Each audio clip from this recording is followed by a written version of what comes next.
Now we'll see about the morphological and anatomical adaptations of the hydrophytes. Actually, what are adaptations here? Adaptations, it means adjustments. They are done by the plants particularly to live in a particular area. We are calling as a adaptations here particularly, right? Now anatomical we are saying and morphological we are saying. What is morphological?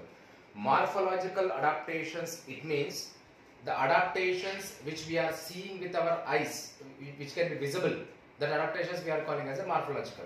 Roots we can take, stem we can take, leaf we can take, that adaptations we are calling as a morphological.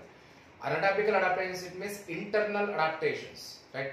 In terms of the vascular bundles, in terms of the cuticle, in terms of the epidermis, in terms of the stomata, the adaptations takes place, that are the anatomical adaptations. First we will see the morphological adaptations of the hydrophytes here.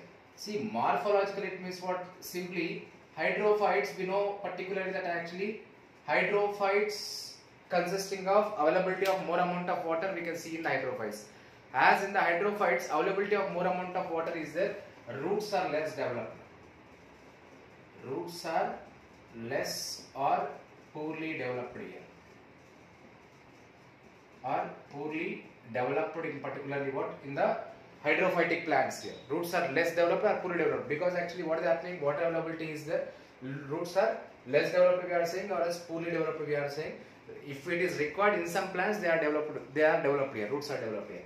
Then if you are going for the next point, particularly actually root caps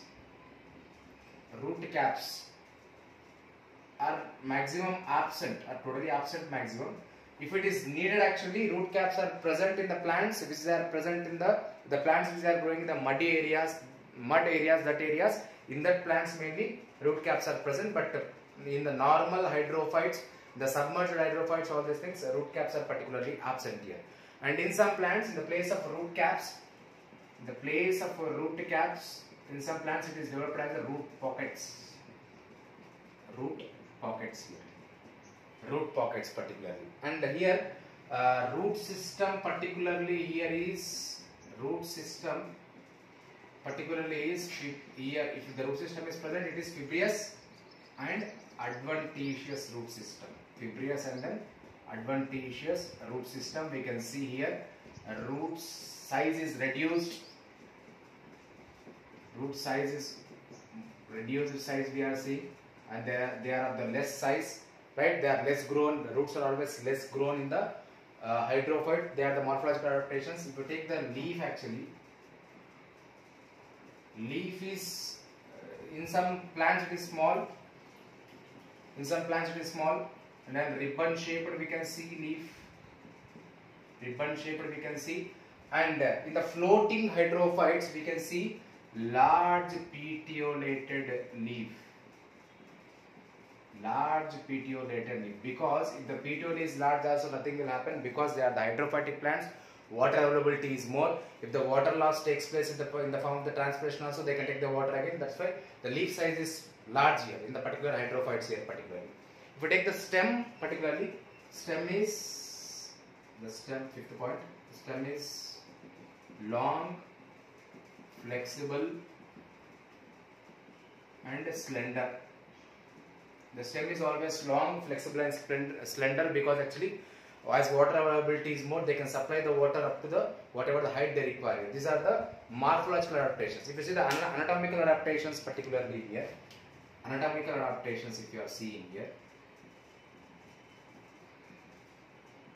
anatomical adaptations here particularly cuticle is the outer layer which covers the epidermis, all these things. Cuticle is absent mostly. In some it is required. If it is required in some, it is poorly developed here. A single layer will be there, the cuticle will be. Then epidermis, which is there, epidermis is single layered. Epidermis is always single layered, we are saying. It always helps in the absorption and assimilation of the things here, particularly in the hydrophytes. These are the anatomical adaptations. Then if you are seeing particularly stomata, in the submerged plants, stomata is completely absent. Stomata is completely absent in what? In the submerged plants here. Because in the submerged plants, what is happening here actually? The cell wall which is there, the cell wall helps in the gases exchange in the submerged plants. That's why the submerged plants, what we are saying actually, submerged plants, totally stomata is absent we are saying. If in the floating leaf plants, the plants which consisting of a floating leaves particularly, in the floating leaves plants, what is happening here actually, in the floating leaves plants, if the stomata is present, epistomatus is present. Epistomata, that means upper side. You can see the stomata here particularly. And then if you are seeing the vascular bundles are poorly developed here. The vascular bundles are poorly developed, we are saying. The vascular bundles are poorly developed. That means xylem particularly we can take. Because water availability is more, then what will happen actually? When the water availability is more actually, here the vascular bundles are poorly developed we are saying. And here particularly in the particular anatomical adaptations of this hydrophytes here, parenchyma is present. Parenchyma cells which are there, they always help in the gaseous exchange. These are the anatomical adaptations of the hydrophytes. Morphological we got here, anatomical we got here. These both are the morphological anatomical adaptations of the hydrophytes particularly here.